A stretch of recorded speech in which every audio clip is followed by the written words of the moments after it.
Assalamualaikum warahmatullahi wabarakatuh. Salam hebat dan luar biasa untuk seluruh mahasiswaku yang keren, kreatif, inovatif, dan produktif. Kita bertemu lagi dalam sesi belajar bahasa Indonesia. Hari ini kita akan berdiskusi mengenai sejarah, fungsi, dan kedudukan bahasa Indonesia. Jadi kalau kemarin kita sudah belajar tentang mengapa kita harus belajar bahasa Indonesia, sekarang kita akan diskusikan kembali pada hari ini tentang bagaimana kita harus mengenali sejarah, fungsi, dan kedudukan bahasa Indonesia. Para mahasiswaku yang hebat dan luar biasa, berbicara masalah bahasa Indonesia, tentu kita hidup di Indonesia, harus mencintai dan membanggakan bahasa Indonesia. Maka selalu saya katakan kepada teman-temanku yang hebat dan luar biasa, bagaimana kita menanamkan rasa cinta dan bangga terhadap bahasa Indonesia dalam diri kita. Karena itu menjadi bagian nasionalisme melalui bahasa Indonesia. Itu bagian dari pendidikan karakter yang harus kita tanamkan dalam hati dan pikiran kita. Para mahasiswaku yang hebat dan luar biasa, berbicara masalah bahasa Indonesia tentu tidak asing bagi kita.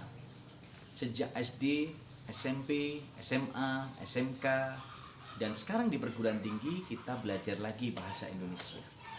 Jadi sebenarnya bahasa Indonesia itu sudah menjadi bahasa yang digunakan sehari-hari. Dalam berbagai dimensi kita memanfaatkan bahasa Indonesia untuk belajar, untuk berdiskusi, untuk berkomunikasi, baik situasi formal maupun non-formal.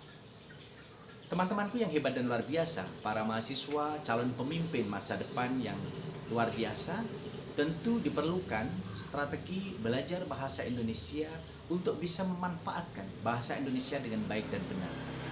Jadi kalau kita melihat sejarah bahasa Indonesia, jadi teman-teman bisa membaca melalui buku yang saya tulis, Belajar Bahasa Indonesia. Ini menjadi bagian media pembelajaran yang bisa kita lakukan. Ada beberapa poin yang bisa kita lihat di sini. Ada 10 bab yang bisa kita kaji bersama-sama. Di bab 1 mengenai sejarah, fungsi, dan kedudukan bahasa Indonesia. Di bab 2 membangkitkan rasa nasionalisme dan kebanggaan terhadap bahasa Indonesia. Di bab 3 guru dan dosen sebagai pilar teladan berbahasa Indonesia. Dan bab keempat memahami fungsi bahasa dalam masyarakat. Yang kelima terampil menulis kalimat efektif. Yang keenam terampil menulis paragraf. Yang ketujuh terampil menulis makalah ilmiah dan tugas-tugas kuliah di perguruan tinggi. Yang kedelapan terampil menulis surat resmi. Dan yang kesembilan terampil berbicara dalam forum ilmiah. Yang kesepuluh mengenal skripsi, tesis, disertasi, dan artikel jurnal ilmiah. Jadi 10 bab ini yang senantiasa akan menjadi media pembelajaran kita di perguruan tinggi. Teman-temanku yang hebat dan luar biasa, perlu dipahami beberapa komponen dalam belajar bahasa. Tentu kita sudah pahami adanya Kamus Besar Bahasa Indonesia. Ada PUB, Pedoman Umum Ejaan Bahasa Indonesia. Dan teman-teman bisa mengunduh aplikasi itu di arfusratulisa.id, jadi sumber literasi. Kemudian bisa mengunduh di laman badanbahasa.go.id. Semua tersedia secara online dan itu bisa kita gali secara berkesinambungan untuk media belajar kita secara online. Teman-temanku yang hebat dan luar biasa, para mahasiswa yang senantiasa menjadi calon pemimpin masa depan, harus menjadi salah satu bagian untuk kita belajar bagaimana berbahasa yang baik, bahasa yang benar, bahasa yang santun. Disinilah kekuatan kita. Silahkan nanti bisa miliki buku ini, belajar dari buku ini, dan bisa dimanfaatkan semua komponen pembelajaran bahasa secara terintegratif. Dan kalau tadi saya katakan memahami sejarah bahasa Indonesia penting.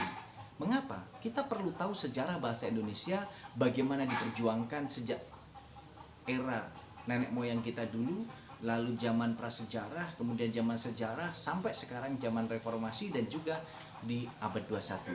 Teman-temanku yang hebat dan luar biasa, kalau kita berbicara masalah bahasa yang senantiasa berkembang sejak dicanangkannya Sumpah Pemuda 28 Oktober 1928 dan sekarang sudah 2020, sudah berapa tahun sekarang, sudah dari 20 sampai sekarang sudah hampir 92 tahun.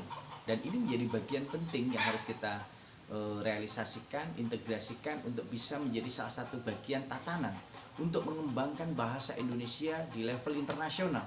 Dan itu harus dimulai dari kita. Belajar dan membelajarkan diri terhadap bahasa Indonesia penting untuk kita lihat. Jadi mempelajari sejarah berarti akan memahami. Untuk apa? Tujuannya mempelajari sejarah bahasa Indonesia, tujuannya adalah membangkitkan rasa nasionalisme, membangkitkan rasa memiliki, mengetahui sejarah asal muasal dari bahasa Indonesia. Dan disitulah kita akhirnya akan lebih mencintai dan membanggakan bahasa Indonesia. Teman-temanku yang hebat dan luar biasa, kalau kita berbicara masalah bahasa Indonesia, tentu tidak akan lepas dari NKRI, Negara Kesatuan Republik Indonesia, yang selalu berdasarkan pada Pancasila dan Undang-Undang Dasar 1945. Sehingga komponen-komponen yang kita perhatikan akan memberikan dampak nyata terhadap apa yang sebenarnya menjadi komponen penting dalam pembelajaran bahasa Indonesia. Nah, teman-temanku yang hebat dan luar biasa, kalau kita sudah memahami sejarahnya, tentu kita akan memahami fungsinya. Fungsi berbahasa adalah sebagai alat komunikasi. Belajar bahasa tujuannya adalah berkomunikasi, lisan dan tulis. Kalau kita belajar bahasa lisan, tentu bagaimana kita bisa memanusiakan manusia, bagaimana kita bisa menghargai orang lain, bagaimana kita bisa menghargai pendapat orang lain dengan bahasa yang santun. Dengan bahasa yang santun kita akan bisa menghargai orang lain. Dengan bahasa yang santun kita akan bisa memanusiakan orang lain. Maka belajar bahasa Indonesia berarti kita akan belajar memanusiakan orang lain, belajar menghargai orang lain, belajar menghormati orang lain, dan belajar menyampaikan tujuan dan maksud dan tujuan baik yang tersirat maupun tersurat secara lugas kepada orang lain dengan santun. Sekali lagi, berbahasa yang baik dan benar serta santun ini akan menjadikan diri kita dihargai orang lain, dan kita pun akan selalu berusaha menghargai orang lain. Fungsi bahasa. Fungsi bahasa akan bisa melihat dari sisi teks, konteks, dan konteks.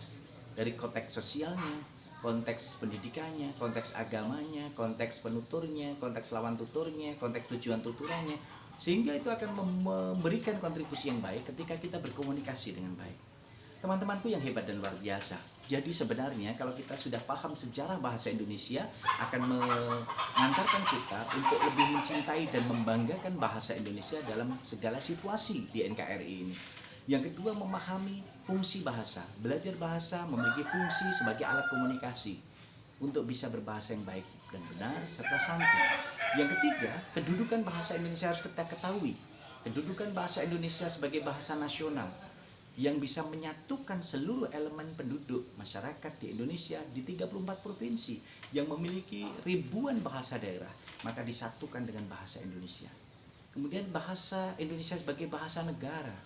Bahasa Indonesia sebagai bahasa negara menjadi alat komunikasi di lembaga pendidikan, di lembaga pemerintahan, di lembaga negara, dan peraturan-peraturan pemerintah. Jadi, kalau kita pahami tiga hal, memahami sejarah bahasa Indonesia, memahami fungsi bahasa Indonesia, dan memahami kedudukan bahasa Indonesia, maka disitulah rasa cinta dan bangga kita terhadap bahasa Indonesia akan tumbuh, bangkit, dan akhirnya kita semakin mencintai dan membanggakan bahasa Indonesia.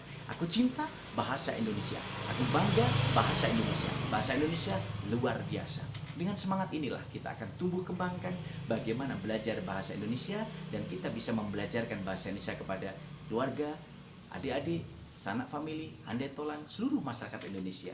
Baik itu yang melakukan proses pembelajaran di SD, di TK, di SD, SMP, SMA, perguruan tinggi, dan akhirnya kita semua akan mencintai dan menggunakan bahasa Indonesia dengan baik dan benar serta santun dalam situasi dan kondisi yang berbeda-beda. Selamat belajar dan membelajarkan bahasa Indonesia. Bersama saya Muhammad Rohmadi, kita akan senantiasa berliterasi dengan Ratu Lisa, rajin menulis dan membaca.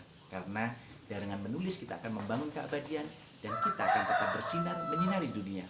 Sehingga harapan saya, teman-teman, mahasiswaku semua, kalian harus bersinar menyinari dunia. Bersinarlah seperti bintang, bulan, dan matahari yang selalu menyinari bumi, baik tampak maupun tidak tampak oleh manusia. Dan ingat, membacalah untuk menulis dan menulislah untuk dibaca umat sepanjang hayat. Itulah wujud dari berliterasi dengan Ratu Lisa, rajin menulis dan membaca untuk kemajuan dan kejayaan Indonesia. Assalamualaikum warahmatullahi wabarakatuh. Aku cinta bahasa Indonesia, aku bangga bahasa Indonesia. Bahasa Indonesia luar biasa. Assalamualaikum warahmatullahi wabarakatuh.